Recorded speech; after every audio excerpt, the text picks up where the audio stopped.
Kung isa ho kayo sa nagmamahal sumusuporta dito sa ating BP Sara, para ho sa inyo ang video na ito. Bakit ho mga kabdit? Kasi nga ho, nagkaroon ho ng presidential survey race ngayong 2028 upcoming election. Dito mga kabdit number 1, unang-una ho si BP Sara sa buong Luzon, Visayas, Mindanao.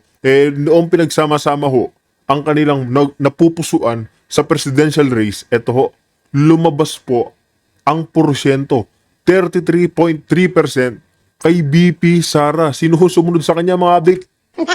Ito hong kapatid ni Ben Dalo. Sino ho? Si Rapi Tulpo, 13.4%. Sino hong sumunod mga update? Ito hong isa pa ho ito mga update Si Pinky. Miss Lenny Robredo, ilan ho sa kanya mga update? 13% din ho. Kasunod ho na ito si Senator Bongo na mayroong 4%. Si Senator Robin Padilla na 3.3% at si Grace po na meron din hong 3.3%. Sumunod po yung paborito nyo. Yung paborito ho ninyo mga ka-update. Walang iba ho. Si Miss Insertion pero pag ho siya ang pinag-uusapan, amendments lang. Ayan ho, nag-iisang Risa Hontiveros na meron ho 2.4%. Di ba? Kawawang kawawa ho. Tapos sinasabi niya handa na raw ho siyang tumakbo bilang presidente sa 2028. Samantalang 2.4% lang yung dito kay Pinklawan, kay Miss Amendment. Sumunod ho sa kanya, itong pinagtatanggol na mga makakaliwa. Anti-dynasty mga ka-update. Si Juan Makino, meron ho siyang 2%. Hindi rin ho magpapahuli. Yang paborito nyo si Boy Lugaw. Si Kiko Pangilinan na meron hong 1.6%. Kung ako dito mga ka-update kung ako dito kay Kiko Lugaw, mag-ano na lang ho siya. Kausapin niya na muna ho si Miss Sharon Cuneta. Tingin ko doon panalo siya. Pero sa taong bayan, hindi ho. Bulok ho siya, di ba? Kasunod ho niyan, yung paborito niyo hong crocodile ng House of the Representatives. Nag-iisang pinsan ni Marcos Jr. Ayan ho, si Martin Tambaluslos. Ayan, meron ho siyang yung bumoboto lang ho dyan siguro 3. O sabihin na ho natin 5. Yung asawa niya, si Marcos Jr., tsaka yung mga anak niya. Di ba? Laglagan festival na ho Laglagan festival na, nilaglag na ho sila ni Saldico. Tapos tingin nyo, gusto pa yung si Martin Romualdez ng taong bayan. Yung lugar niya nga ho dyan sa Leyte, yung distrito niya. Yung palengke ho nila. Grabe ho. Kayo na ho yung humusga doon. Di ba? Kaya itong presidential race nito, survey pa lamang ho mga kabit, makikita na ho natin dito na si BP Sara ho talaga ang umiibabaw. Umiibabaw ho, matunog ho yung pangalan kahit sa ang lugar, Luzon, Visayas at Mindanao. Nakuha niya ho yung trust rating ng taong bayan. Kasi ito ho mga update mga Pilipino patuloy pa rin hong humahanga. Patuloy pa rin ho silang naghihintay ng bagong pag-asa. Kasi mga kabdate, itong admin ni Marcos Jr. pa, tingin nyo ho ba may pag-asa pa? Tingin nyo ho ba mababago pa ho nila yung Pilipinas? Wala na hong pag-asa. Wala na ho. Bakit? Isipin nyo 3 taon pa lang yung kanyang pamumuno. Pero lugmok na yung Pilipinas. Pabagsak na yung ekonomiya, pataas ang bilihin, nakakaawa yung mga Pilipino. Yung mga flood control issue ho nila, hanggang ngayon wala pa rin ho. Ba't naman mag-iimbestiga kung sila mismo yung iimbestigahan, di ba? Ginawa yung ICI para ho pagtanggol niya si Marcos Jr., si Martin Romualdez. Ituturo ho sino yung mga alipores, yung mga small time. Pag-iinitan yan sila Saldico. Yan ho yung pinag-iinitan nila, sila, kung sino-sino pa, lalo na ho yung mga minority. Yan ho yung gusto nilang issuehan ngayon. Kasi oras na magkaharap ang minority at majority mga kabdit, wala ho sila magagawa. Mabubutata ho sila, lalong-lalo na dyan kay Senator Marcoleta. Mapapahiya ho sila. Di ba? Kaya mga kabdit, isusunod naman ho natin itong si Eric kung saan.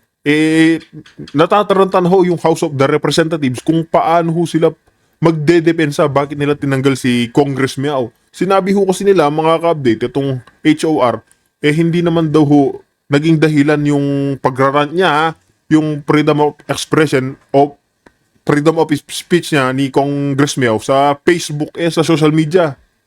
Hindi naman doon yung dahilan kung bakit ho siya tinatanggal. Ano pa ho yung dahilan? Isipin niyo ho isang congressman na yun pero masususpindi pa. Paano pa ho tayong ordinaryong Pilipino?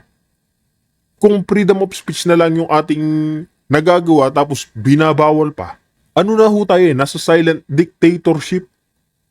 Naniniwala ho ba kayo doon? Na magsalita ka dyan sa gobyerno ni Marcos Jr., okay, patatahimikin yan. Tingnan niyo ho si Congressman, pinapatahimik ko. Sinususpindi. Paano pa ho tayo? Kaya mga update, irekta na ho natin ito.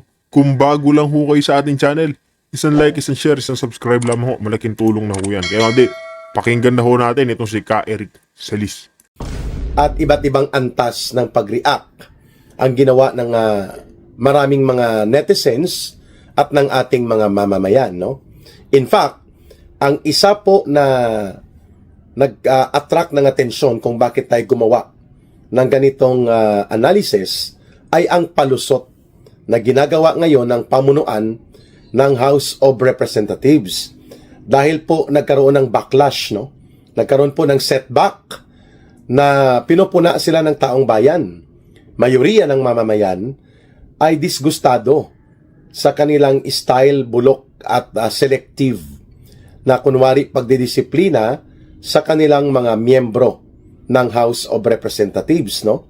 Sapagkat ano lang naman ba ang pinupuna nila talaga kay Congressman Kiko Barsaga?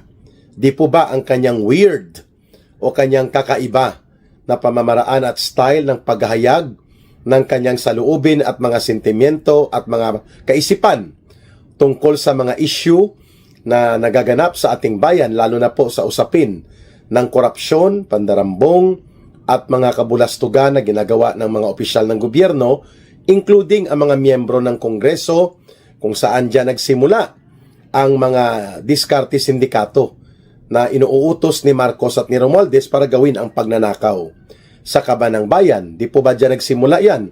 Sa pagpupuna ni Kiko Barsaga kay Marcos Jr. at kay Romualdez bilang mga punong salarin o mastermind. At very vocal ang kanyang mga paghahayag ng saloobin na ito to the point that he is sometimes considered to be very eccentric, no?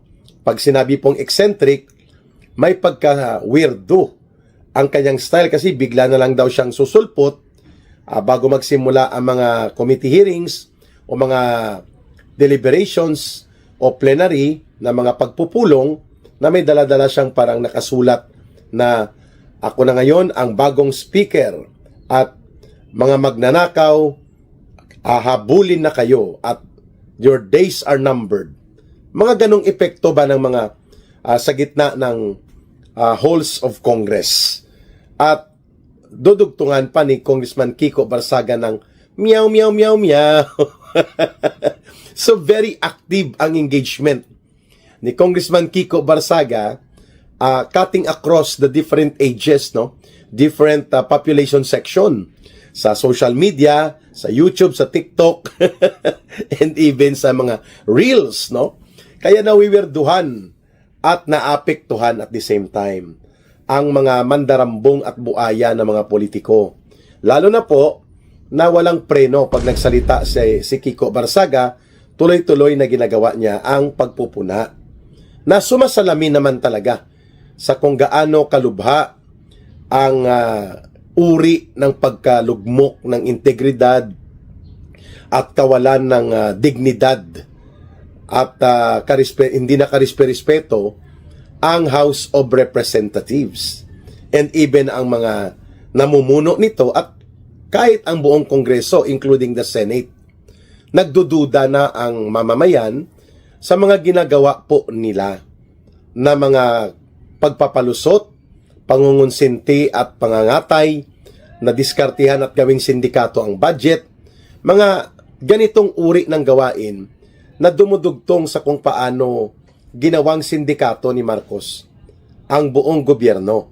Kaya nawala po ang pagrespeto, paggalang at pagtitiwala ng mamamayan dito sa uri ng administrasyon ngayon ni Marcos. And the way Congressman Kiko Barsaga is able to deliver a creative packaging, creative presentation ng kanyang mensahe, nagiging epektibo. At marami po ang kanyang napupukaw. Marami po ang nagbibigay ng simpatya sa kanyang mga ginagawa.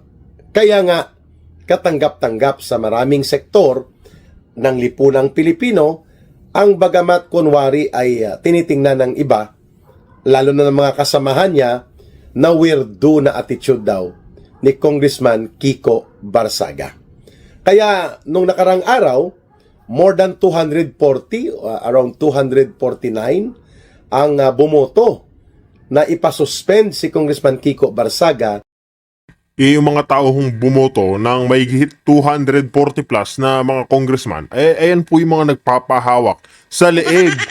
Yan ho yung mga taong walang prinsipyo. Isipin nyo, uunahin yung pasuspinde, yung merong freedom of speech, freedom of expression na isang tao, isang lumalaban sa gobyerno na nagnanakaw, kesa mismo sa mga korap na politiko.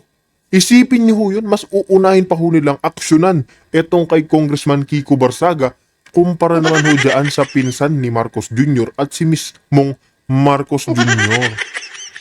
Di ba nakakapandiri ho yung mga taong yan, mga wala hong dangal, mga wala hong prinsipyo, nagpapahawak ho sa pera. Nagpapagamit ho sa pera. For 60 days. 5 lang po ang malakas ang loob na pumalag at hindi sumang-ayon na ipasuspende si Congressman Kiko Barsaga upon the recommendations of the House Committee on Ethics. Ang mga naturang kongresista po ay mayroon ding malakas ang loob na paninindigan na hindi po nadadala sa mga bribery, panunuhol, panggigipit at pagkakaroon ng diskarte na sila ay ipitin kung sakaling sila ay gumawa ng kanilang malayang saloobin sa loob ng Kongreso. Ang mga nanindigan po na hindi ipasuspende si Congressman Kiko Barsaga ay sila Congressman Bong Suntay ng Quezon City, Congressman Paulo Marcoleta, anak po ito ni Senator Marcoleta at nagre-represent ng Sagip Party List, si Congressman Eli San Fernando ng Kamanggagawa, si Congressman Leandro Libeste ng Batangas, at si Congressman Nazal ng Bagong Henerasyon Party List. Yan ho 5 bumoto ng no kay Congress Miao. Yan lang ho yung totoong may prinsipyo, may totoong pinaglalaban. Hindi ho sila nagpapahawak dyan kay Marcos Jr. Hindi ho sila nagpapatinag sa mga korap na politiko. Naniniwala ho ba kayo mga kapatid na darating yung araw, babaliktad ho yung kapalaran ng mga ito? Tingin niyo ho ba mangyayari iyon? Kasi sa nakikita naman ho natin mga kapatid, papalapit na ho in 2028 presidential election.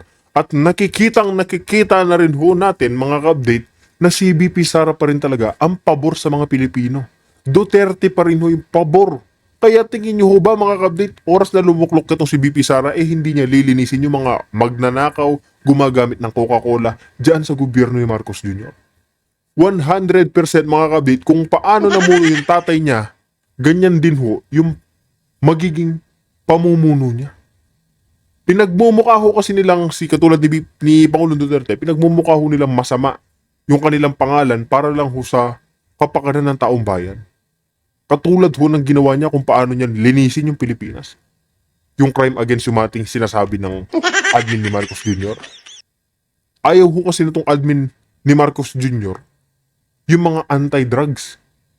Alam niyo na ho, kasi ho, takot si Marcos Jr. sa mga Duterte. Yan ho yung nakikita natin, kaya hanggang ngayon pilit hong sinisiraan si VP Sara, pilit ho siyang ini-impeach para ho hindi makatakbo sa 2028. Pero ano ang sigaw ng taong bayan? Duterte pa rin. Duterte pa rin ho yung pinapaboran nila. Dahil yung mga Duterte, yan yung totoong naglingkod sa kanilang bayan, yan yung totoong nagmamahal sa mga Pilipino. Lahat ho ng pangtatarantado ni Marcos Jr., hindi ho umuobra pag Duterte ho yung katapat niya. Hindi ho umuobra yan. Di ba? At ang common sa kanilang pagpuna ay bakit selective tayo sa pagpapataw ng disiplina o ng administrative sanction sa mga kasamahan sa Kongreso, at bakit si Kiko Barsaga ang nasingle out? Dahil ba siya ay maingay at nagsasagawa ng mga pampublikong pagpupuna ng mga ginagawa ng gobyerno at administrasyon ni Marcos at Romualdez? Bakit ang mas may malubha na mga iskandalo? Ang sabi nga ni Kiko Barsaga, mga nang bababae, mga involved sa iskandalo ng droga, iskandalo ng pangungurakot, pagnanakaw, pagbebenta ng project upang komisyonan, at mga diskarte na masangkot sa mga maniobra upang marami ang mangyayari na mga insertions, realignment of budget upang nakawin. Ba't hindi ito iniimbestigahan? Yan din po ang naging pahayag, lalo na nitong isa pang batang kongresista sa katauhan po ni Congressman Leandro Leveste.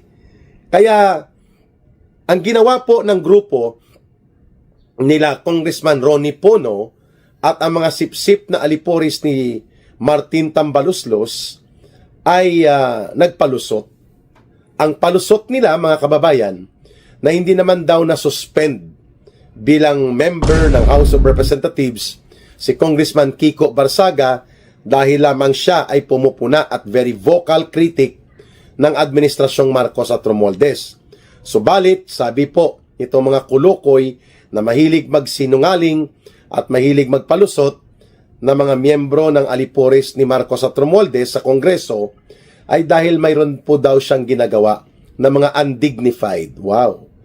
Undignified ang pagiging kritiko ni Kiko Barsaga, bagamat not so traditional and not so normal style ang kanyang pagme-messaging, pero wala tayong nakikitang undignified doon sa pagsasalita niya ng katotohanan. At mayroon daw po siyang ginagamit na term nila is unparliamentary and unbefitting, hindi nararapat at hindi kabagay-bagay, hindi po sumasang-ayon sa standard ng isang kongresista o member ng House of Representatives. Talaga lang ano pong standard ninyo? Ang maging magnanakaw, ang maging mandarambong, ang maging sinungaling, at ang maging kasabwat ng mga nagpapatupad ng pagnanakaw at malawakang korupsyon sa gobyerno? Yun po ba ang kaaya-aya? Yun po ba ang befitting and worthy to be a congressman? Wow! Di kung ganun pala yun, mas gugustuhin pa ng taong bayan na makita ang isang kagaya ni Kiko Barsaga, bagamat binabansagang weirdo, binabansagang eccentric, pero may malinaw na paninindigan at may sincero o buong loob na pagpapahayag ng saloobing sumasalamin sa sentimiento ng taong bayan sa pagkagalit at pandidiri at panawagan ng hustisyang labanan at ipatigil na ang malawakang pandarambong at sistematikong pangungurakot na nagaganap sa gobyerno ni Marcos at Romualdez.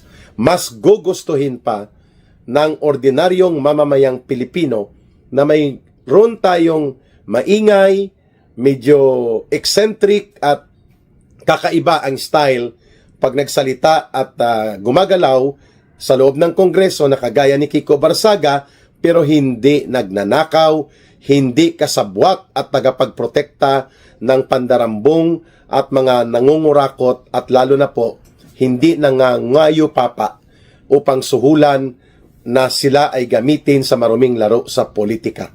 The people would rather like to see the more of a congressman like Kiko Barsaga, like Leandro Leveste, at iba pang matitino na mga naiiwan pang wala pa sigurong 10% ang matitino na lang dyan na kongresista, kaysa magkaroon ng isang kongresong ipokrito.